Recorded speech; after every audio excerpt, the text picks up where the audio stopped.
Right, yes, we're back again. Welcome to the Phantom Geek Zone. I'm Izzy, I'm Riyaal. and you know the drill, man. We're just two guys who like nerdy movies or geeky movies, if you Yeah, will. yeah. I mean, it's in the name, so And yeah. yeah, What else are we gonna do? Yeah, and so then we like our geeky sci-fi movies. and yeah, we had the egos that said, you know what, let's put our thoughts about these Yeah, movies on the internet yeah. because we share them with each other all the time. hmm But we're like, let's We were, just we were like, let's make money out of this. I'm tired of doing this for free. I mean, Yeah, God willing, but yeah. so basically, we have opinions on movies, and we like to share our opinions with you, Mhm. and we like to rate our movies first, and then discuss them. Yeah, to give context to said ratings. This time around, we're going to be talking about Thor, Love and Thunder, Yeah. aka Thor 4. So Um, four, eh? yeah, No other superheroes had four movies yet in that in the universe. MCU. No, no, no, no. Yeah, Yeah, I think he's the- Captain America had three. it's, Iron Man yeah, had three. standalone. Yeah, Spider-Man. Standalone. Yeah, Spider-Man got 3 as Wait, well. Spider-Man already has three. Of course. Homecoming, Far From Yeah, Home, No Way Home. Yeah. Yeah. He may have gotten 3 in the shortest amount of time. Yeah, Just yeah, yeah. roughly thinking Yeah, about yeah. it. I haven't, yes. Yeah, I would think Yeah, so. because Yeah. Captain America 1 is 2011, Iron Man 1 is 08. 208. Yeah. Anyway, so as I mentioned, yeah, Thor, Love and Thunder is what we're going to be talking about today. First things first, you said you watched it twice, right? Yeah, twice. So, Twice. Okay, so I've watched it. I can't even remember 3 or 4 times because the first bunch of times was quite a while ago, Yeah. and I watched it again recently. But yeah, what rating would you give it out of 10? I'd probably go 7. 7. Okay, 7? Yeah. okay.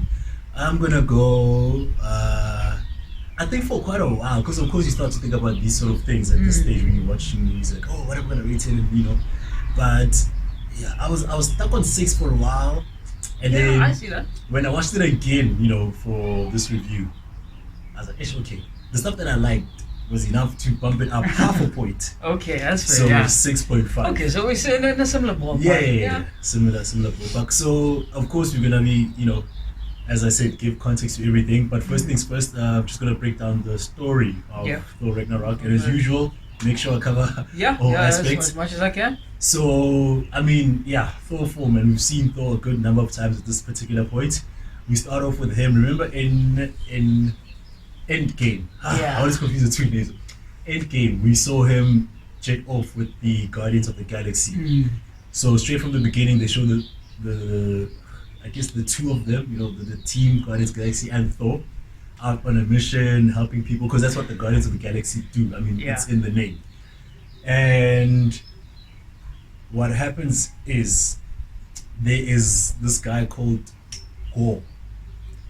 He goes to the gods in the hopes that they can help save his dying child.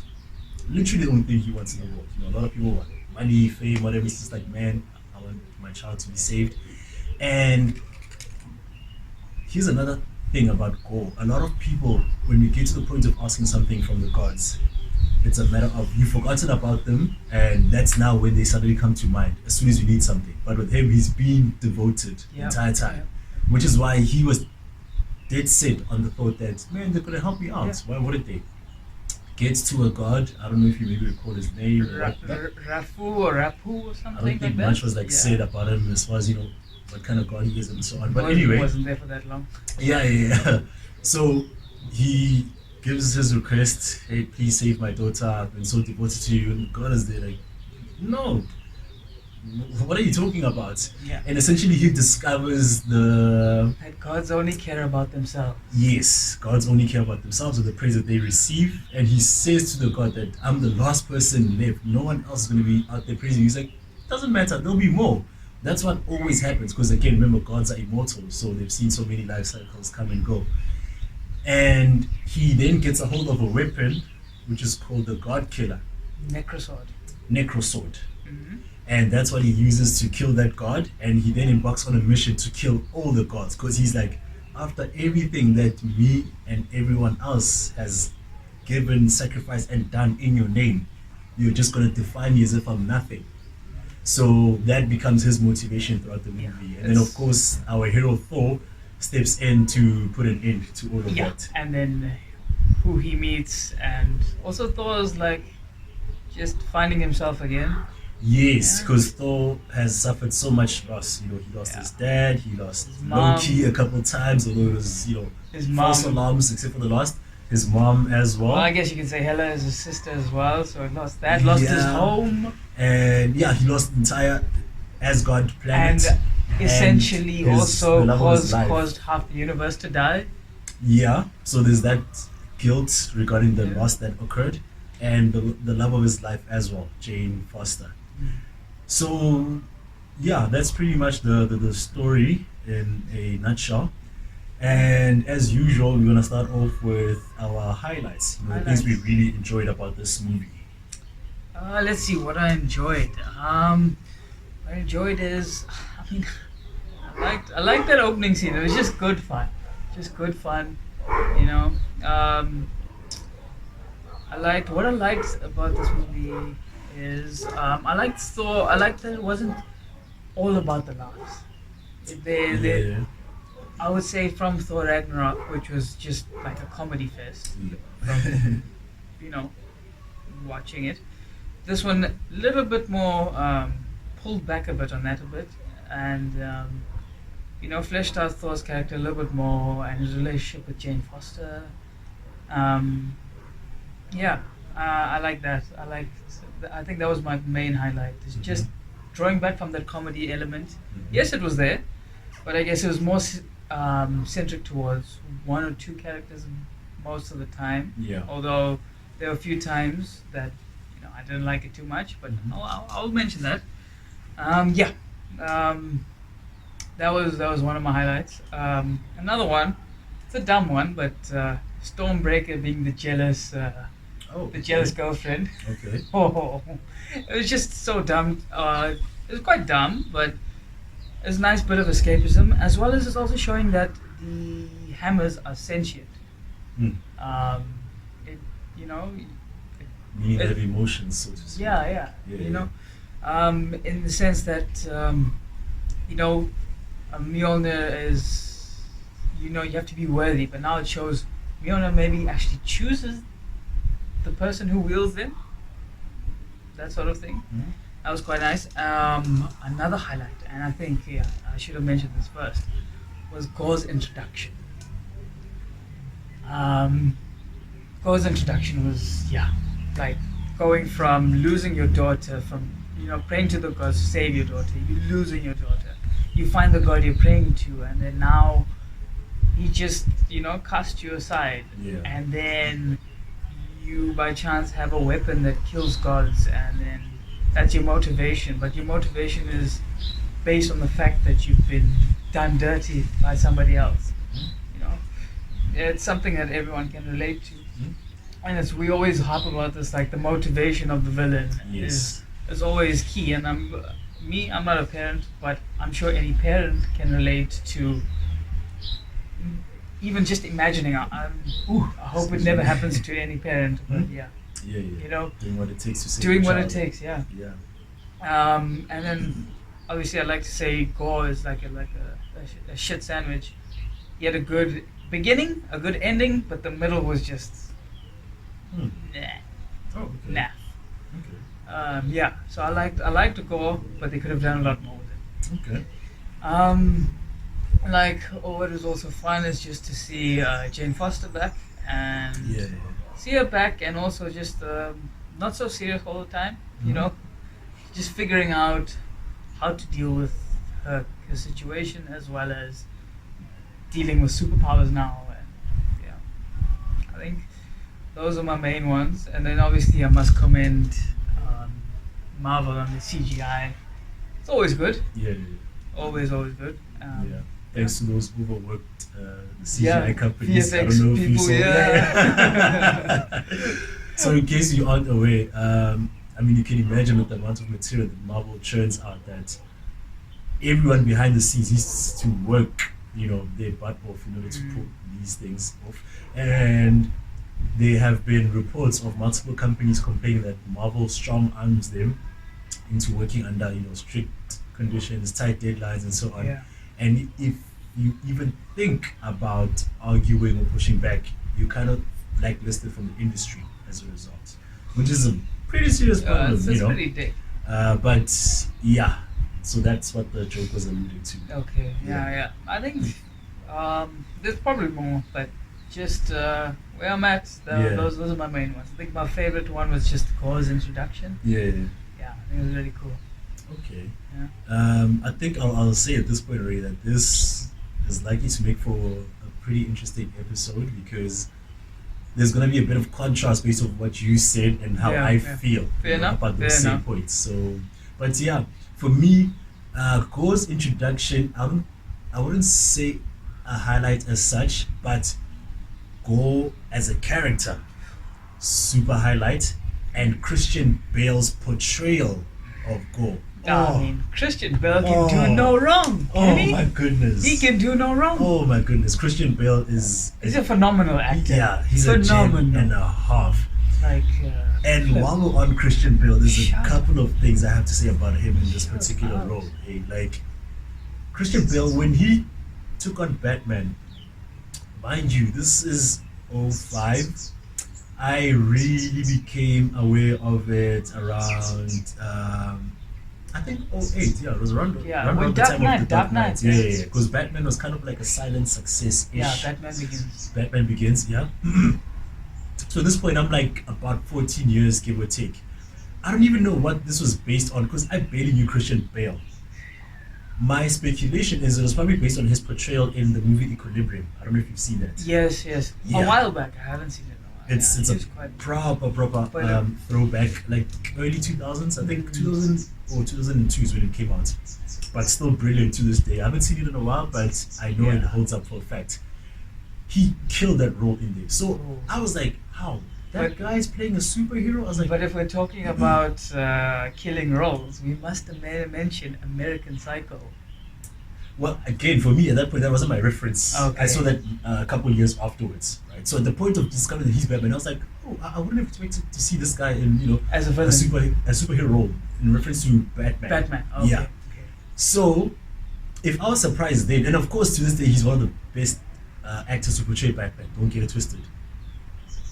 Given my surprise at him being Batman, you can only imagine my surprise at him being in the MCU. Period. Before we even get to which character. Because my thing was he took on Batman, okay, but when you watch the movie, like, oh, because I mean, I always say to Yeah. you, a friend of mine will say that Mm. Christopher Nolan didn't make a superhero movie with Batman, he made a crime film. So it makes sense that a serious actor like Christian Bale would sign on. Now, fast forward to a Marvel movie, which is, full on comic book movie. You can't say anything about, oh, it's a film, it's just, no. Comic book, That's- as well as it being a Disney movie, so it's Yeah. PG. So I was like, because bear in mind, even in the time between like Batman and now, he hasn't really played anything in that realm. He's always been a serious character of sorts, even if there might be comedy here and there. So I say it to say that's how deep my surprise was.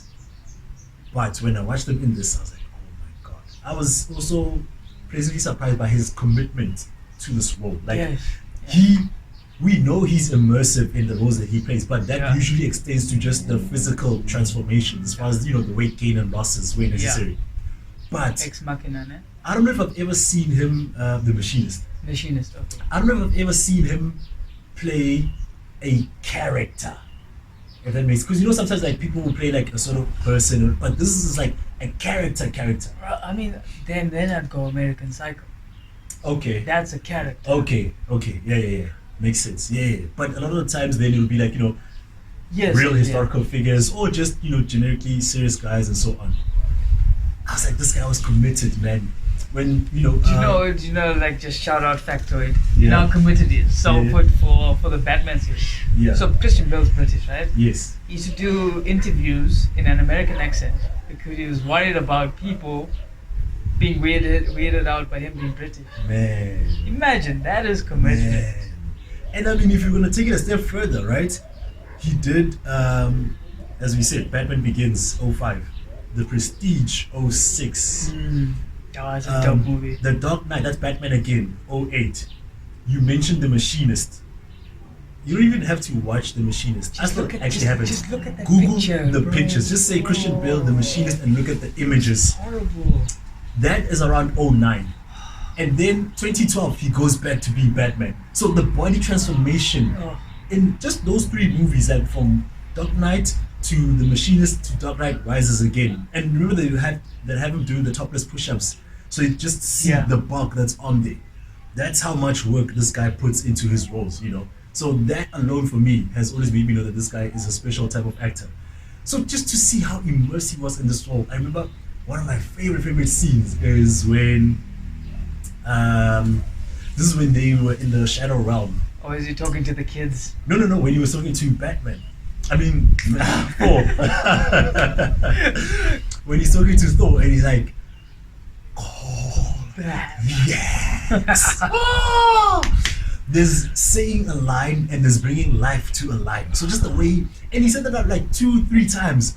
And the thing is, along that scene, each time he's saying it, there's a difference in the tone, you know, sort of to emphasize the increasing want that he has for the Stormbreaker, Yeah. you know. And we'll get, I guess, into the detail of why he wanted it and so on. But this is all to say that Christian Bale's portrayal of this is the greatest thing in this movie by far. And I don't care who says what, that's a fact and that's that.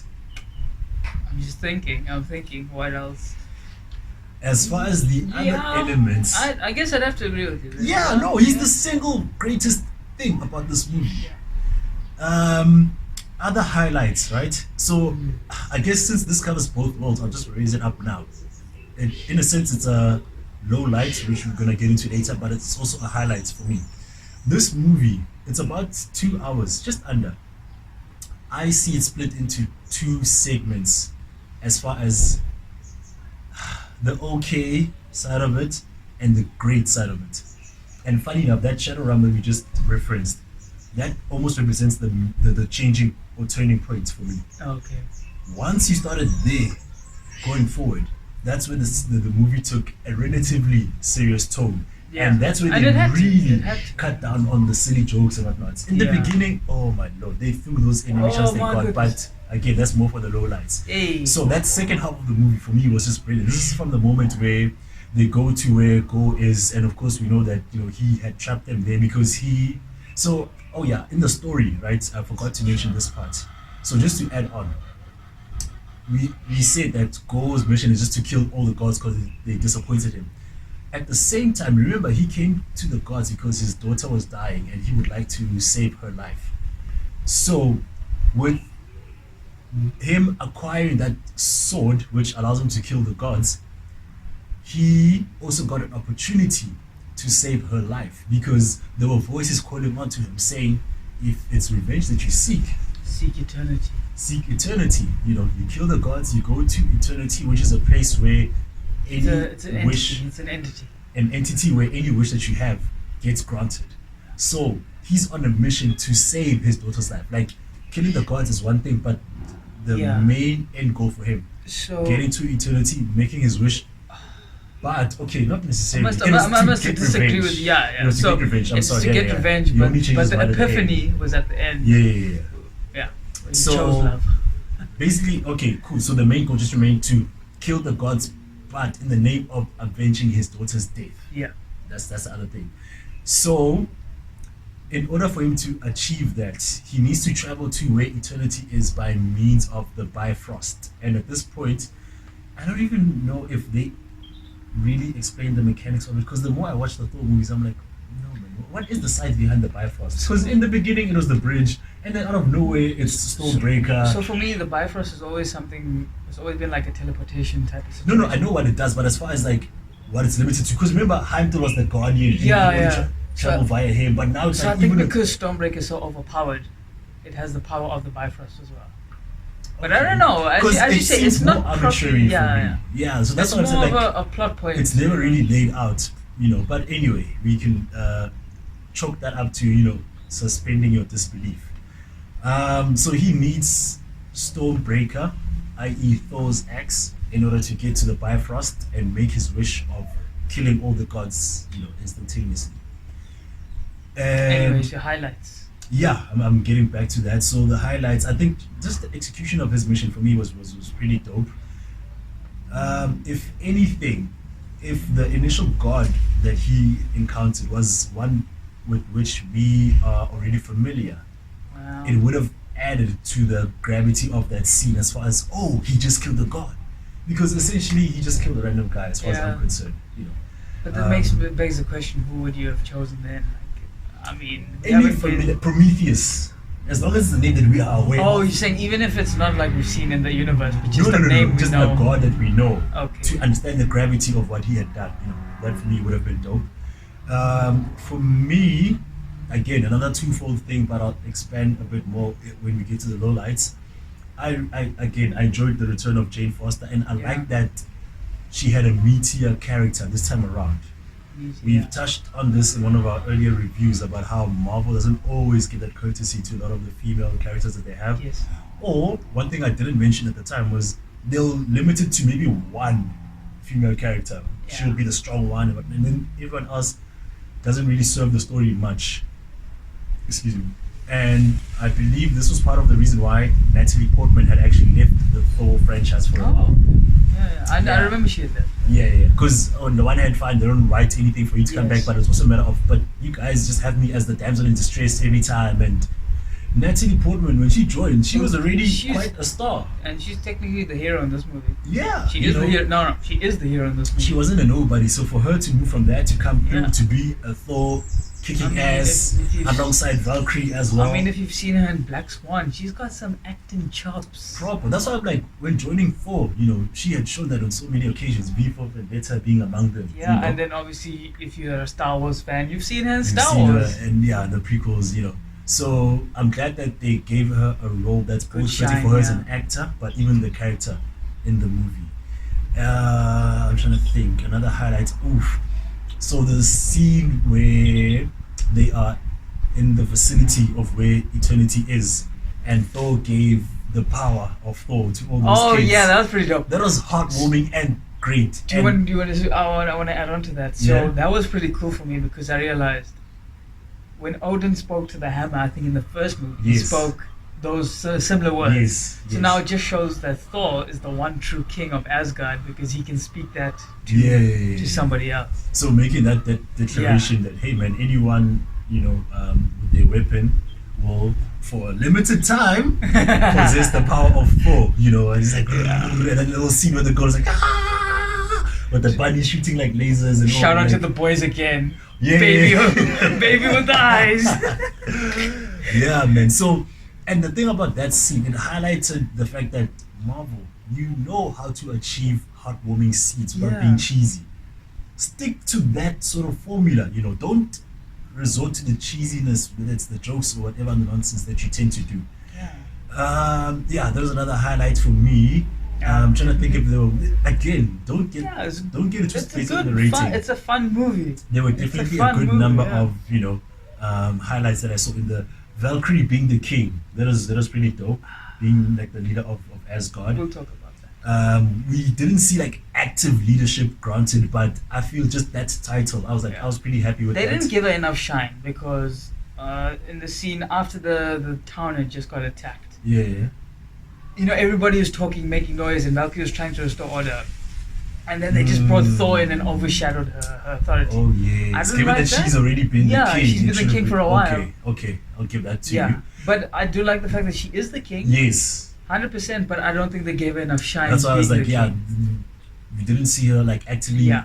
partaking in that role, but the title promotion, I'm like, big ups to her. What else?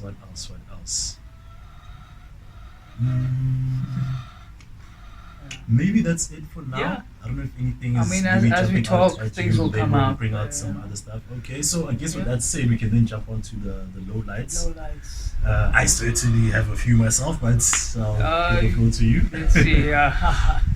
Low lights. Obviously, I always talk about this, and it's consistent with me cutting the tension with the comedy.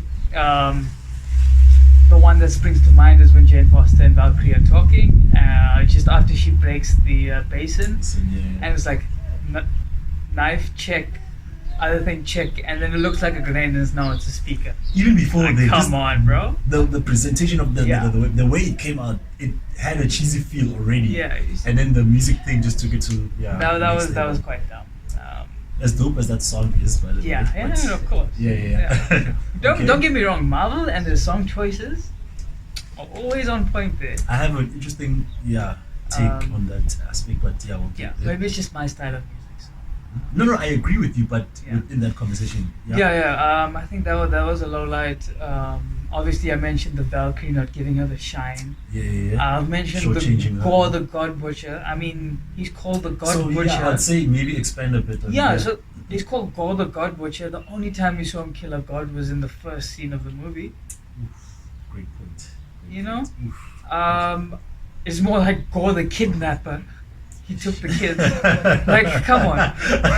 Really? And I know there's memes been flying around about that. Like, come on. Like, Okay. Christian Bale's amazing. Um, Just lean into that serial killer vibe that you were playing a little bit more.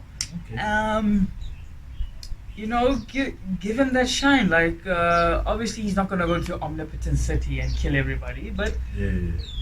I know they showed it in like flashing scenes, but actually show us him killing gods, or like if they fleshed out and showed us him cutting Lady Sif's arm off, that would have been a good Yeah. shout, because Yes, Lady Sif yes. deserves all the praise and Yeah. more screen time. Mm. Yeah, like, or if, and obviously you could do that because Marvel did do that, like in Omnipotent City. If you take a second, take a step back and realize when Thor and Valkyrie and Jane Foster were fighting there, Yeah. that's a very gory scene if that gold was turned into red. Mm. Because the blood is gold, but if you turn it into Yeah. red, Oof. that's a very, very gory scene. Good point. Good point. You know, Yeah. just give, and obviously you're making light of it, so show gold, cutting more gold all over the place. You know. Yeah. So those are my main lowlights. So that would be the Valkyrie, Mm. the Gore, and I mentioned something else. I'm just slipping my mind now. Okay.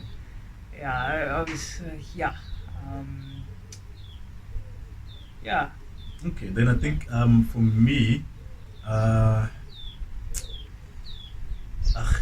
look, like I said, you make a very good point as far as he's called the God Butcher. Let's see him butcher some gods. you know. Yeah. And for me, I leaned in more into Christian Bale portraying the character, as opposed to how the character was actually executed throughout That's fair, yeah. the telling of the movie. And interestingly enough, I guess this is a low light on his behalf. He gave criticism to the movie, given how they shortchanged him in the final edit. Okay. So as far as what he shot, he probably shot some of the God butchering. yeah, or other stuff that gave some meat or more meat to his character. And remember, even as far as signing on, the script says something. So what he saw or what was presented to him versus what then was portrayed to the rest of the world were two different things, and he was not at all happy about that. And again, no one criticizes Marvel more than myself for the unnecessary comedy. And that first one was like a Thor comedy special of sorts. The first half Oh, with of the movie. with the introduction of Thor as well. Everything. Why did they have my guy wearing a racist trucker hat? Can you just address that? Who? Thor, the red and white trucker hat that he wore in the beginning. Oh, I don't think There was where he was they made him a punk rocker. Yes, first of yes, all. yeah. And then there was a part where he had that red and white hat, which has like, it's a trucker hat. So the back half is like a surf, then the front half is like your normal cap, and it's like white. It's got like red trimmings and all. Anytime I see someone, even in the movie, I'm like, if I bump into such a person or anyone wearing that hat, I ain't going nowhere near them. So it's like, I kind of know there's like, usually in movies they'll have like the guy who has a pickup truck or a tow truck wearing that hat. So I was like, why is Thor wearing a racist trucker hat? But anyway, why is Thor a punk rocker? Okay, that one I can justify it a bit. He's been ideally, I would have liked. This is a low light as well. I would have liked more. The way they set it up was going to be like a space western with Guardians of the Galaxy and Thor. I would have liked more of that in this movie rather. Yeah. And then Star-Lord's taste in music is that punk rocker type Influences music, that. so Okay. it influences Thor. Okay. I guess so, because of the lack of justification behind that, That's why it seems so out of Yeah, yeah. place. And that brings me to my next point. I thought he teamed up with the Guardians of the Galaxy, but that's not what I saw. In the movie. Yeah, it seems like he was They were running like, the "Hey show. man, we need your help, whatever, whatever." They just stood there, and then they watched him kick some ass, and then that was Yeah. that. So I'm like, "No, guys, like, team up together. Maybe he and Star-Lord develop a move where this one kicks him there, and then Thor finishes him off. Yeah. Something. And that also would have added some depth to his goodbye Yes. to the Guardians. Number one, the comedy just took away from that completely. The whole, oh, I'm giving you the shit, but it's my shit, like that whole back and forth, it just didn't work for me.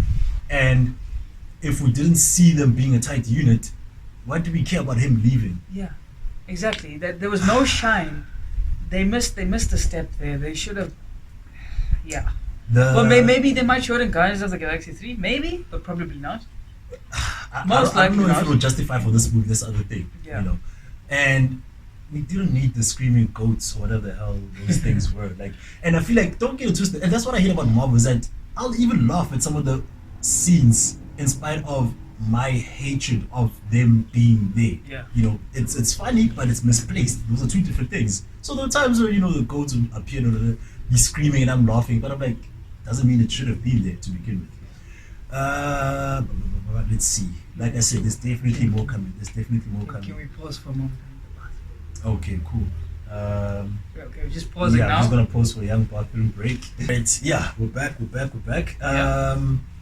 So I was still discussing Some lowlights. Yeah, my lowlights. I should have mentioned this at the very beginning, but Taika Waititi coming back as a director, for me, I'm just like, I do not like that man in the Thor universe, so he's Yes, the writer yeah. and director of this movie and Thor Ragnarok. And here's the thing. Speaking of forgotten highlights, the story. And that's part of my beef with having Taika Waititi come in and comedify everything. Is that No. so what I did before watching this Thor movie Yeah. the first time around, I went and rewatched all of the first Oh, three okay. movies. Yes.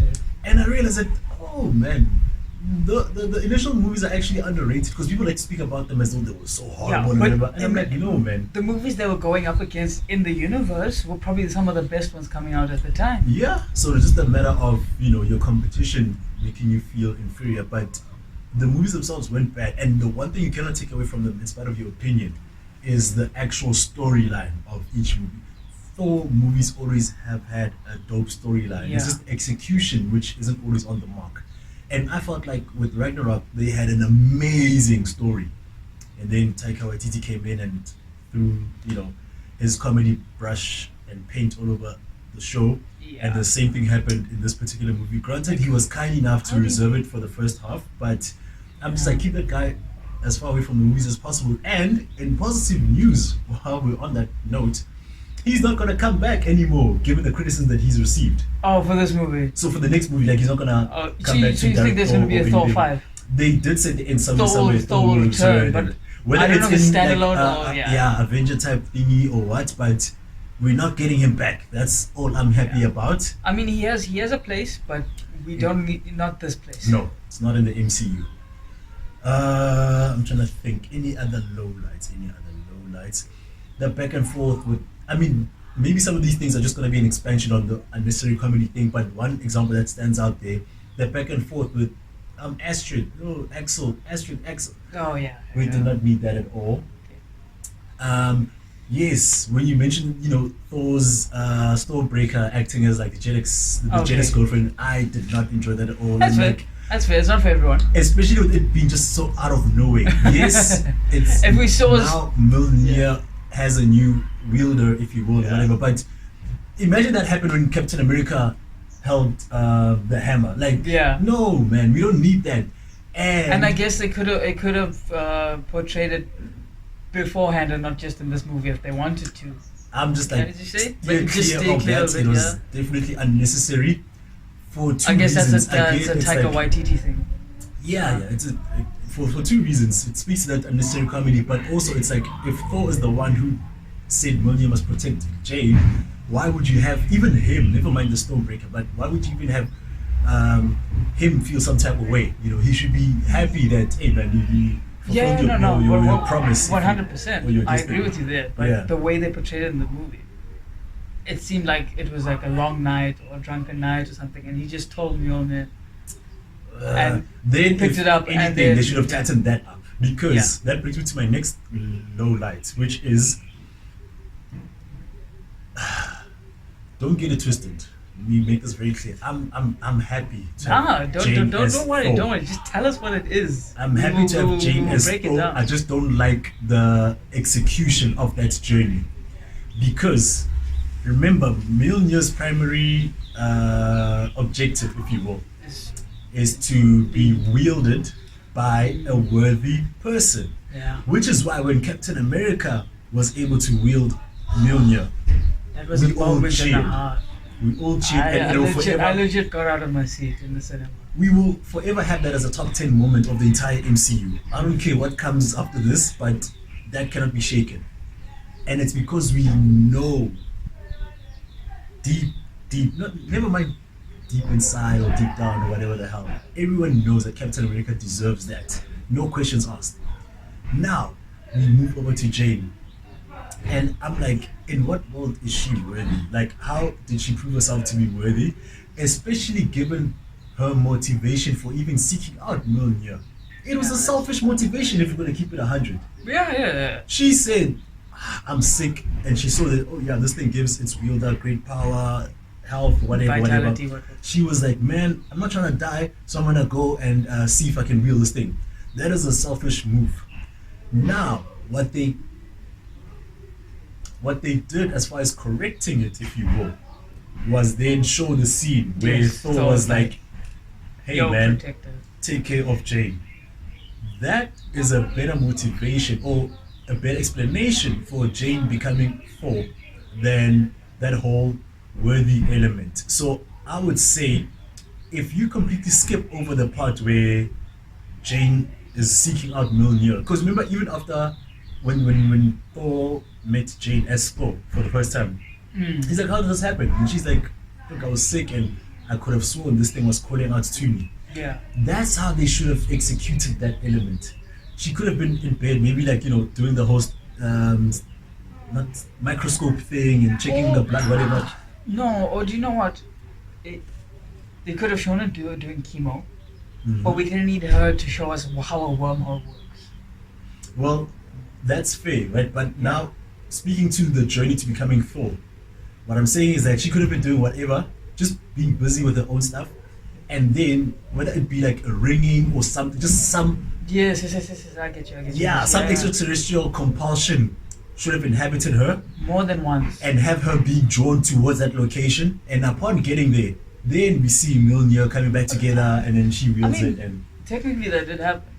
but the fact that in between that you had her seeking it out, that's the selfish part, which conflicts with the whole thing of Mjolnir being wielded by worthy people. Even though Thor said take care of her, I don't feel like that supersedes that element. If you remove that part where she was like, I'm looking for Mjolnir, it would have been perfect. And yeah. That's my entire point, in this regard. That being said, right, another highlight. I think we must just have like highlights and lowlights, maybe being one category or something, but we'll figure it out. But another one that comes to mind is, I like that they had the cracks on Mjolnir Oh yeah, after it no, came back together. that I think that how they worked it in and it being Yeah. I think just the way Mjolnir was and how they portrayed it being cracked up, as you say, and then eventually coming together, that was beautiful. So the fact that the cracks showed, number one. Number two, the fact that She made Mjolnir her own. it in was a a, sense. it was part of his I don't know, man, like weaponry style, if you will. Spreading out, being in pieces, Yes. and then still coming back together. And here's why I have a great sense of appreciation for the cracks showing. I actually wanted to Google this before coming here, and then I forgot to get the exact term for this thing I'm about to describe. The Japanese have this thing. Oh, I know what you're talking about. Yes. It's the porcelain where you Yes, do it with the if gold. Yeah. a plate breaks or whatever, when you're fixing it, you use gold as glue. Mm. And the And then gold, not only it being like It a adds to proper it- yeah. bonding agent, it creates a contrast of color so that you can clearly see the cracks. That's the beauty of the imperfection. Exactly. So it's a matter of, hey man, you may not be perfect anymore, but Shut don't up. hide or shy away from it. Embrace that. So that's what that reminded me of. And you know, a lot of the times that in all sorts of movies, even the most serious of films, art, mythology, all Yeah. those sort of stories play a huge influence. So I was like, man, for that, that's beautiful. So yeah, definite highlight for that. Low lights, the journey of Jane becoming Thor, but her actually being Thor. Oh, she was Huge, top class, huge man. highlight. Top class. And I like the, again, weird highlight to have, but just as far as having an impactful story and not having things being bandaged and I think. brushed over, but the fact that it was such a dope, albeit emotional contrast that the very thing that was like saving her life was Wasn't. also ending her life at the same time. And I'm like, man, that is a powerful I like- storytelling element. I guess adding on to that, I like that it's a one and done for Jane Foster. You're not gonna drag this on out. That's and also on what I was and gonna on get and at. The on. fact that she even died afterwards. Yeah. Not to be all dark and sinister, but it just takes away from that cliche that, oh, you escaped, you're dead, and it adds to the impact of her illness, the cancer that she had. It's like, Yeah. man, nothing could have saved her from this. But, and maybe this is what you could use to justify the whole Jane worthy element that I was addressing earlier. It's a matter of Mjolnir also judging you on your potential. Fair enough. Because what she did once she got the powers, that was more worthy than a lot of the stuff that we've seen. Then I must take you back to Avengers 2. When Okay. Tony Stark was picking up that hammer, he should have picked up that hammer. Because the potential was there. See, in hindsight, the No, potential I do get that. Granted, it came at the very end. Yeah, but the potential was there. But the potential was there. Okay. But again, a counter is that he then got to snap the Infinity Stones. Yeah, but that's a different Fair weapon. enough. Fair enough. He should have, because remember, Captain America budged it. So maybe Yeah. Tony should have at least budged it as well. Yeah. And, okay, fair enough.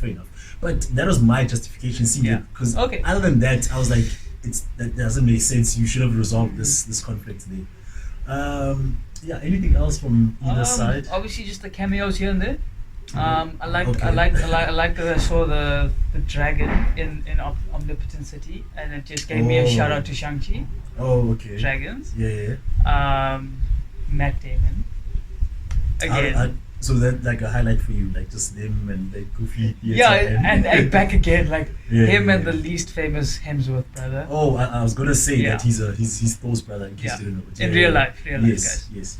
And obviously Melissa McCarthy and her husband. That the whole Who did season. the husband play? I don't see He was it. the director, so he came on right at the end of this. They I did not they see in it. every movie No, together. I know they do yeah. that. I just didn't see his face. Yeah, in yeah. there, but So okay. so he came in like Shout out right to at the him. end and did the bow with everyone. Yeah. Oh, okay, that's beautiful. And then obviously at the end, you know who he is? It's Roy Kent.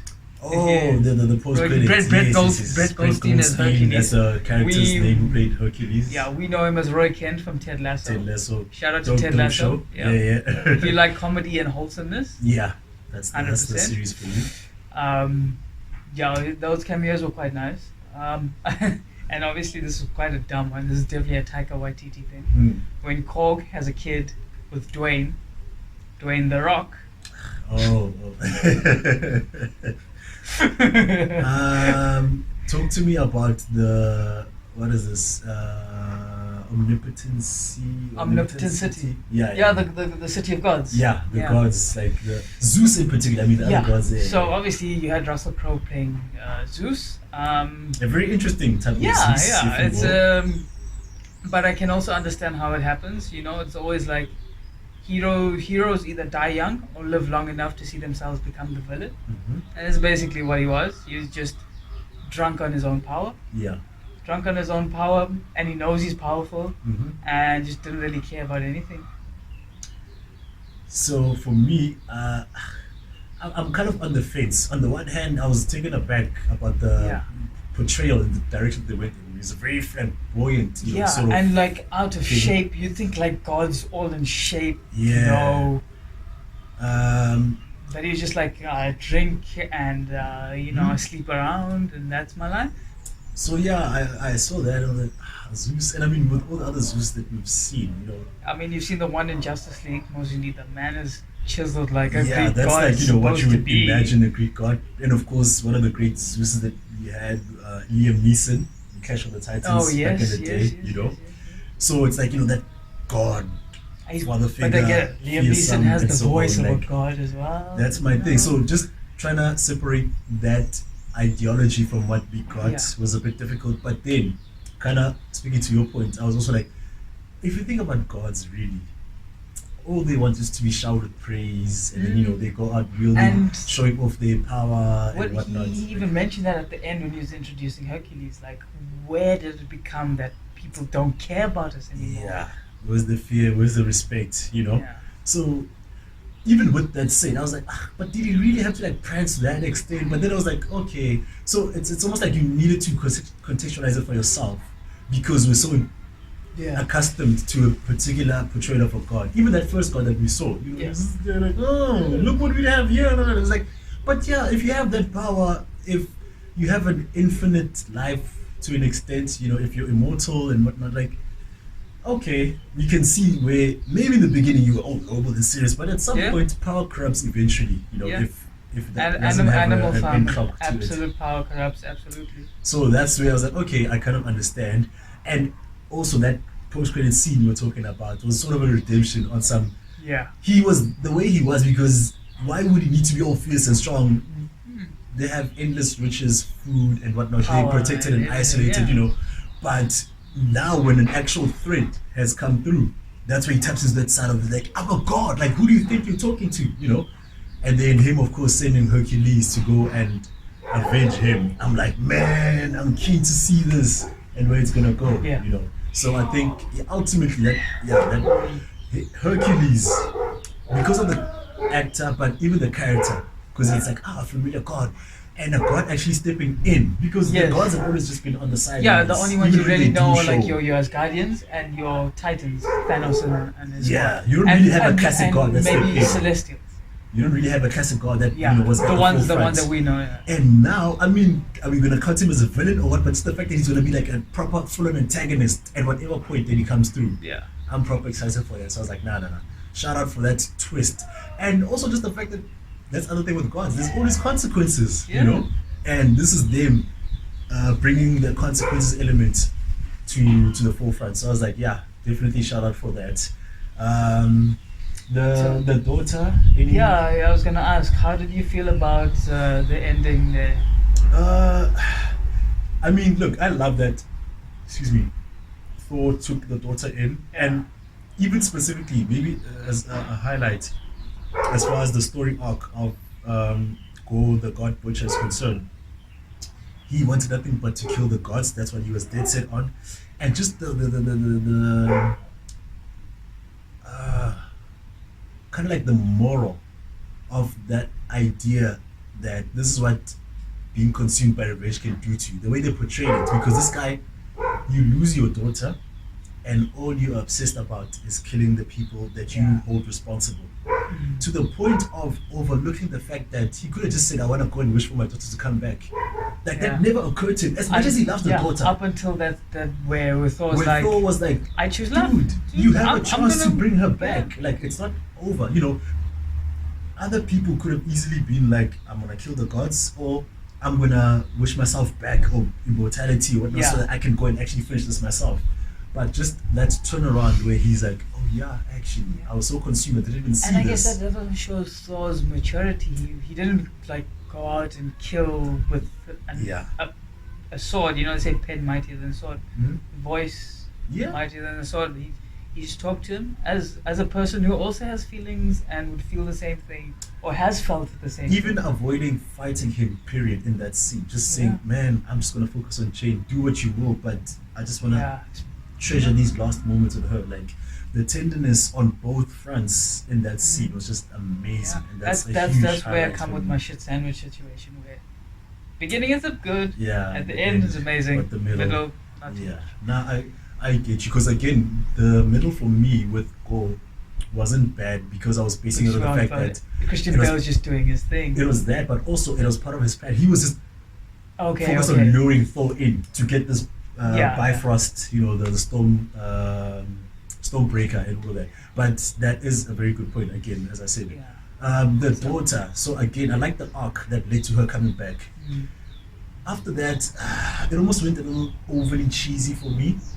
Yeah, that end scene, Yeah, but that but like at okay, least it was the end scene. Thor's the dad, she's that sassy little kid, and then I'm show you how to fight, and but again, it's like should we not be happy that she was at least cheerful in that? Did Yeah, we want that depressed kid who's like, oh, I lost my yeah. dad, I don't have anything, and so I would say I'm on the And fence about yeah, her portrayal there. but I mean, she But wasn't interested to given see, enough time as well. interested to see where they're gonna take it. Yeah, I want to ask you this, right? So, yeah, I chatted with one of my mates about this, and it's like Thor: Love and Thunder didn't even have to happen. It has no bearing on the MCU. Like, if you take it out, yeah. so what? Because it has no other characters and no characters at the end, and it didn't introduce any new villains that will continue. Is that a bad thing though? Unless that's maybe what you're getting at with your question. I don't know. I don't necessarily think it's a good or a bad thing. Yeah. I think, if anything, this should be the last Thor movie. Okay. Standard. Okay. And I think this was a beautiful arc to finish it off on. Yeah. And I guess I'm also coming based on the fact that all the movies we've seen so far have all been building towards something, and this is the one that you could just like take out from the whole spectrum and then. So for me, I don't necessarily view it as a bad thing because it's like a solo movie. It shows what's happening like in your everyday life. It's almost like if you think about the working week. Monday to Friday, you're at the office, you whatever. But even just during that little lunch break, what you do, that's just your own thing, and then Okay. there's like appear into that sort of thing. Again, my thing is always, are we being shown something interesting and something that's properly justified? That's Okay. always what I lean on. And some things are given their grander scheme or are given their proper meaning in the grander scheme of things at a later stage. So perhaps based on what happens afterwards, remember, Hercules must not enact his revenge on Thor in particular. Fair enough, yeah. So it could be a matter of the next, maybe even final standalone Thor movie is them going at each other, because we can't really picture it happening like the Avengers, but because Yeah. whenever that happens, Kang is going to be Kang, yeah, the yeah. villain. I know we've got all the big powerful people like Adam Warlock and shit coming Yeah. through, but yeah, So- Kang is the big guy. I feel like given where they could take it, and again, like I said, they always have amazing stories with Thor. It's just the execution. So now it's like with what I deem to be one of the poor elements there being removed from the equation, i.e. the writer and director, maybe the next one will be such that we're like, oh, we see where this was actually going. Okay. Yeah, so that's my stance on that. Yeah. Any other like final thoughts you want to add on to it? I think that was the main thing I wanted to just see where you at. Yeah. Yeah, I think I'm good with Thor. I mean, I liked it. Hmm? I liked it a lot. Could have done with less comedy, but Yeah. we take it as it comes. Yeah. You had a banger in Doctor Strange. You had maybe a mid with Thor, and then whichever one comes next. I don't know if it's Black Panther or Yeah. Captain Marvel. Black Panther. Yeah. yeah. Well, fingers crossed for Black Panther. I hope they kill it. They've got a big There's- reputation and there's a big whole shoes to lot fill. So riding on that. yeah, but in terms of Thor, I liked it. Hmm? It was good. Had its moments. Yeah. Yeah. Yeah, so I guess from now, especially as far as releases are concerned, it's a matter of seeing what they're gonna do with Thor. But yeah, definitely do keep your eye on the channel. There's gonna be some very interesting reviews coming up because again, for the most part, we're looking at Yeah. the big blockbuster releases and so on. But as Yeah, far as well, the well, retro stuff, then we're gonna be focusing I on. mean, we've got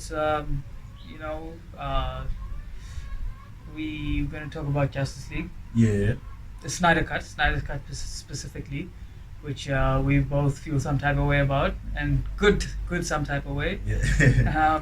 Yeah, and then obviously, as we'll let you know as and when it comes. Yeah, there'll definitely be like some fun blast from the past, if you will, Yeah. as far as our review are concerned. But yeah, that's pretty much that then for this review then. Yeah, thanks, Izzy. Peace. Thank you for tuning in.